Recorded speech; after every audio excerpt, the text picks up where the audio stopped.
Good morning dear students. BSc first year के online classes में आप सबका स्वागत है। Myself Mukesh Kumar Jahangir. हम लोग एक चैप्टर डिस्कस कर चुके हैं बीएससी फर्स्ट ईयर में, स्टीरियोकेमिस्ट्री का। आज हम लोग दूसरा चैप्टर स्टार्ट करते हैं आपके सिलेबस के अकॉर्डिंग। वैसे यूनिट 3 है ये, मेरा जो है ये पार्ट चैप्टर 2 है, और वैसे जो है आपकी ये जो है वो यूनिट 3 है, ठीक है। और यूनिट 3 में जो आपका पार्ट है उसमें क्या क्या है, एल्केन है, साइक्लो एल्केन है, एल्कीन है और साइक्लो एल्कीन है। ये सारा पार्ट आपके बीएससी फर्स्ट ईयर की 3rd यूनिट में है जो हम लोग डिस्कस करने वाले हैं। तो सबसे पहले आज हम लोग स्टार्ट करते हैं एल्केन्स। तो देखो एल्केन्स क्या होती हैं। एल्केन्स का जो जनरल फॉर्मूला होता है, देखो सबसे पहली लाइन तो ये ध्यान रखना कि जो एल्केन्स होती हैं वो सैचुरेटेड हाइड्रोकार्बन होते हैं। मीन्स जो कार्बन होता है वो जो 4 बॉन्ड बनाता है, चारों के चारों सिग्मा बॉन्ड होते हैं, कहीं भी पाई बॉन्ड नहीं आएगा। इसलिए जो एल्केन्स होते हैं वो सैचुरेटेड हाइड्रोकार्बन होते हैं। दूसरा जो है सिस्टम हमारा, यहाँ पे मैंने देखो मेंशन कर भी दिया है कि alkanes are saturated hydrocarbons. Means जितने भी कार्बन होंगे और वो जो कार्बन 4 बॉन्ड बनाएगा वो चारों के चारों सिग्मा बॉन्ड होंगे। तो हमारा जो जनरल फॉर्मूला है एल्केन का वो क्या है, CnH2n+2। तो अगर n बराबर 1 रखेंगे तो आपका मोलिकुलर फॉर्मूला बन जाएगा CH4, जिसे हम लोग बोलेंगे, आगे नोमेनक्लेचर बताऊंगा, जिसमें हम लोग इसको बोलेंगे मैथेन। अगर n बराबर 2 है तो यहाँ पे देख सकते हो क्या बन जाएगा, C2H6 मीन्स CH3, जिसे हम लोग बोल रहे हैं एथेन। अगर n बराबर 3 है तो क्या बोलेंगे इसको, आपका जो फॉर्मूला बनेगा वो क्या बनेगा, C3H8, और इसको कैसे लिखा जाएगा, CH3, CH2 और CH3, जिसे हम लोग बोलते हैं प्रोपेन। ऐसे ही अगर हम लोग बात करें तो n की वैल्यू बढ़ती जाएगी, तो ये हमारा जो जनरल फॉर्मूला बन जाएगा CH3, CH2 होल n और ये CH3। तो ये एक जनरल फॉर्मूला है एल्केन्स का। और एक लाइन जो मैंने आपको पहले ही बता दी, alkanes are saturated hydrocarbons. Second बात करते हैं नोमेनक्लेचर ऑफ एल्केन्स की। किसकी बात करेंगे, नोमेनक्लेचर ऑफ एल्केन्स की। तो देखो आप लोगों ने 12th क्लास में बहुत अच्छे से डिस्कस किया होगा कि जब भी किसी कंपाउंड का IUPAC नाम लिखा जाता है, IUPAC नाम लिखा जाता है तो सबसे पहले सब्स्टिट्यूएंट लिखते हैं इन अल्फ़ाबेटिकली ऑर्डर, और फिर वर्ड रूट या रूट वर्ड लिखा जाता है, और फिर सफिक्स लिखा जाता है। तो यहाँ पे जो हम लोग बात कर रहे हैं वो एल्केन का जो सफिक्स होता है वो होता है एन, ठीक है।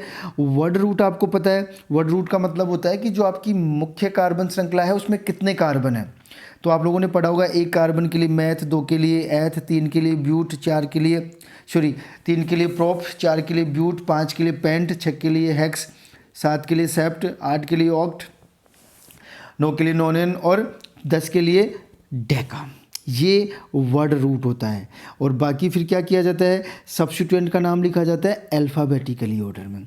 इसके अलावा देखो आपको पता है ही, सबसे पहले लंबी कार्बन श्रृंखला का चयन किया जाता है अकॉर्डिंग टू रूल, जो आपने 12th क्लास में 11th-12th क्लास में पढ़ के आए हो, ठीक है। तो देखो सबसे पहला जो हमारा काम है वो लंबी कार्बन श्रृंखला का चयन होता है। उसके बाद हम लोग सब्स्टिट्यूएंट्स देखते हैं और फिर सब्स्टिट्यूएंट का नाम लिखते हैं अकॉर्डिंग टू अल्फ़ाबेटिकली ऑर्डर। अब देखो हम लोग ये देख लेते हैं कि आपका जो सब्स्टिट्यूएंट है वो कैसा हो सकता है, या जो सब्स्टिट्यूएंट हैं वो होते क्या है, ठीक है। तो देखो यहाँ पे हम लोग देख सकते हैं आपका जो सब्स्टिट्यूएंट है वो एल्काइल ग्रुप भी हो सकता है और फंक्शनल ग्रुप भी हो सकता है। ये मैं कॉमन बात कर रहा हूँ, एल्केन में तो खैर फंक्शनल ग्रुप नहीं होगा, लेकिन एक जनरल जो नोमेनक्लेचर पढ़ते हैं उसकी बात कर रहा हूँ कि आपका जो सब्स्टिट्यूएंट है वो कोई एल्काइल ग्रुप हो सकता है या कोई फंक्शनल ग्रुप हो सकता है। और ये जो अगर आपका सब्स्टिट्यूएंट एल्काइल ग्रुप है उसको एब्रीवेटेड मीन्स उसको हमेशा R से लिखा जाता है, और ये आपका जो फंक्शनल ग्रुप हो सकता है, क्लोरीन हो सकता है, ब्रोमीन हो सकता है, OH हो सकता है। फॉर एग्जांपल अगर ये हमारी मेन कार्बन श्रृंखला थी और यहाँ पे ये क्या आ गया, सब्स्टिट्यूएंट। यहाँ पे अगर ये भी एक तरह से मेन कार्बन श्रृंखला है और ये क्या आ गया हमारा, सब्स्टिट्यूएंट। तो देखो सब्स्टिट्यूएंट कोई एल्काइल ग्रुप भी हो सकता है और वो सब्स्टिट्यूएंट कोई फंक्शनल ग्रुप भी हो सकता है, ये ध्यान रख लेना। आगे चलते हैं, थोड़ा सा एल्काइल सब्स्टिट्यूएंट की बात कर लेते हैं। एल्काइल सब्स्टिट्यूएंट क्या होते हैं, देखो alkyl groups are formed by removing of one proton, कि आपका जो एल्केन है उसमें से एक हाइड्रोजन को रिमूव करके एल्काइल ग्रुप बनाया जाता है। जैसे ये मेथेन था, चार हाइड्रोजन थे तो एक हाइड्रोजन उठा दिया तो ये बन गया मिथाइल। ऐसे ही एथेन से क्या बन जाएगा, इथाइल। ऐसे ही प्रोपेन से क्या बन जाएगा, प्रोपाइल। ठीक है, तो हम लोग कुछ एग्जाम्पल डिस्कस कर लेते हैं जो कि पॉसिबल सब्स्टिट्यूएंट होते हैं, एल्काइल सब्स्टिट्यूएंट होते हैं। यहाँ मैंने एक सिंगल कंपाउंड में सारा कुछ मैनेज कर दिया है कि देखो अगर ये हम लोग हमारी मेन कार्बन या मुख्य कार्बन श्रृंखला मान लें तो ये इस पे ऊपर की तरफ 4 सब्स्टिट्यूएंट जुड़े हुए हैं और ये नीचे की तरफ भी 4 सब्स्टिट्यूएंट जुड़े हुए हैं। अगर आपका सब्स्टिट्यूएंट ये है 4 कार्बन का तो इसको लिखेंगे एन ब्यूटाइल। और अगर ये आपका सब्स्टिट्यूएंट है 4 कार्बन का लेकिन यहाँ पे देखो ये दूसरे नंबर का कार्बन जुड़ा हुआ है तो इसे हम लोग लिखते हैं सेकेंडरी ब्यूटाइल। अगर आपका सब्स्टिट्यूएंट 2 कार्बन का है तो वो बन जाएगा आपका इथाइल। अगर आपका जो सब्स्टिट्यूएंट है वो 4 कार्बन का है, ये 4 कार्बन ऐसे जुड़े हुए हैं तो इसको हम लोग बोलते हैं टर्सरी ब्यूटाइल, क्योंकि ये जो मुख्य कार्बन श्रृंखला है उससे जो कार्बन जुड़ा हुआ है वो टर्सरी कार्बन है, इसलिए हम लोग इसको बोलेंगे टर्सरी ब्यूटाइल। अगर आपका सब्स्टिट्यूएंट 3 कार्बन का है सीधी श्रृंखला वाला, इसे हम लोग बोलेंगे प्रोपाइल। अगर आपका सब्स्टिट्यूएंट इस तरह से जुड़ा हुआ है 3 कार्बन का, इसको हम लोग बोलेंगे आइसोप्रोपाइल। आपका सब्स्टिट्यूएंट अगर इस तरह से जुड़ा हुआ है 5 कार्बन का, यहाँ पे ये कार्बन इस कार्बन से 3 कार्बन जुड़े हुए हैं, इसको बोलते हैं नियोपेंटाइल। और अगर आपका 4 कार्बन का सब्स्टिट्यूएंट इस तरह से जुड़ा हुआ है एल्काइल सब्स्टिट्यूएंट, इसको बोलेंगे आइसोब्यूटाइल। ये बहुत ही इम्पोर्टेंट डायग्राम है, इसमें सारे सब्स्टिट्यूएंट एक साथ मैंने समझा दिए हैं, इसमें कोई कन्फ्यूजन नहीं होना चाहिए। कैसे हम लोग नाम लिखते हैं एल्कीनों का, IPSC नोमेनक्लेचर करते हैं, ये अच्छी तरह से ध्यान रख लेना आप लोग। ठीक है, तो ये सब्स्टिट्यूएंट के बारे में मैंने डिस्कस कर लिए हैं, बहुत ही इम्पोर्टेंट है सब्स्टिट्यूएंट्स के बारे में। अब हम लोग बात कर लेते हैं वर्ड रूट की या रूट वर्ड की। तो देखो मैंने पहले ही बता दिया था, 1 कार्बन के लिए क्या लिखते हैं, मैथ, 2 के लिए एथ, 3 के लिए प्रोप, 4 के लिए ब्यूट, 5 के लिए पेंट, 6 के लिए हेक्स, 7 के लिए हेप्ट, 8 के लिए ऑक्ट, 9 के लिए नॉन और 10 के लिए डेका, 11 के लिए अनडेका, 11 और यहाँ पे 12 आते, 12 कार्बन के लिए क्या होगा, डोडेका। ठीक है, ट्राइडेका, टेट्राडेका, ये सारा आगे कंटिन्यू चलता रहेगा, ये ध्यान रख लेना।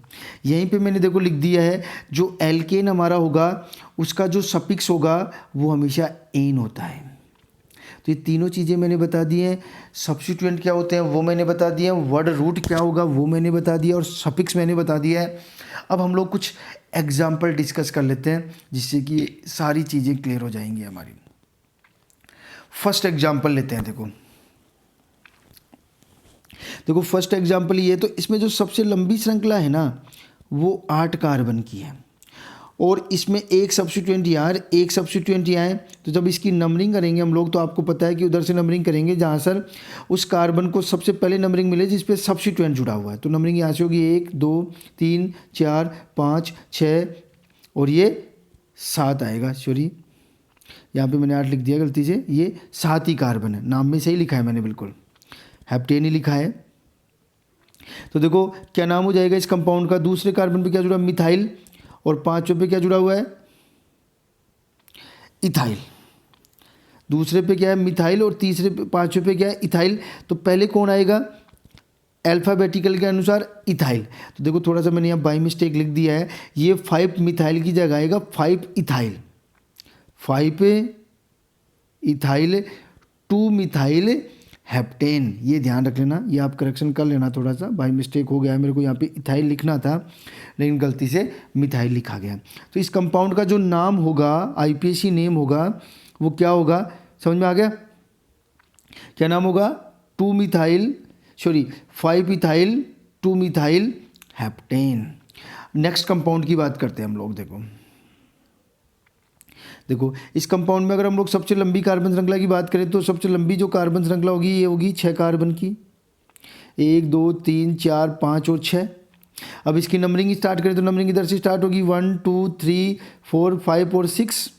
तो देखो 2 पे मिथाइल है और 3 पे 2 मिथाइल है, तो टोटल 3 मिथाइल होंगे।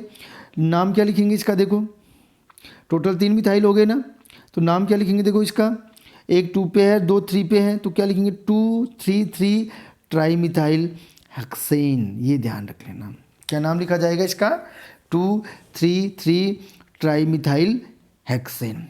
एक एग्जाम्पल और डिस्कस करते हैं। देखो नेक्स्ट, देखो इस एग्जाम्पल में जो सबसे लंबी श्रृंखला है वो 9 कार्बन की है, और 9 कार्बन के बाद देखो हमने नंबरिंग दी इधर से, किधर से भी नंबरिंग दे दो, समान दोनों तरफ से सेम नंबर पे सब्स्टिट्यूएंट जुड़े हुए हैं। तो 1 2 3 4 5 पे 2 सब्स्टिट्यूएंट जुड़े हुए हैं, एक सब्स्टिट्यूएंट ये है और एक सब्स्टिट्यूएंट ये है। ठीक है, देखो अब उसका भी हमें नाम करना पड़ेगा, इस जो सब्स्टिट्यूएंट है उसको भी हम लोगों को लिखना पड़ेगा। तो पहले इसमें भी नंबरिंग देंगे, देखो तो इसमें नंबरिंग देंगे तो देखो क्या होगा, 1 2 और 3 3 कार्बन की श्रृंखला होगी, और इसमें जो है 3 कार्बन पे देखो पहले पे मिथाइल है और दूसरे पे मिथाइल है।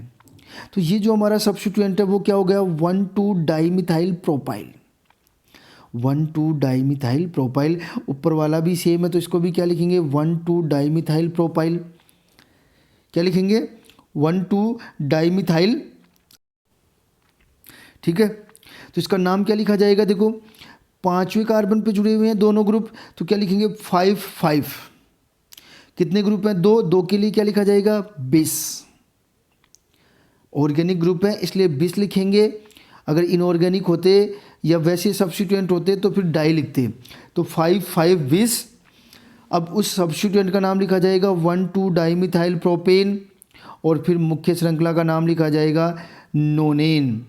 नो के लिए नॉन और उसके साथ उसका सफिक्स लगा देंगे एन, तो क्या बन जाएगा? ये नेनेन, नोनेन। ये इसका आईपीएसी नाम हो जाएगा, ये ध्यान रख लेना। आगे चलते हैं, एक एग्जाम्पल और देख लेते हैं, फिर हम लोग नोमेनक्लेचर को ख़त्म करेंगे। देखो इसमें देखें तो वही 9 कार्बन की श्रृंखला है। देखो नंबरिंग इधर से हम लोगों ने स्टार्ट कर दी है।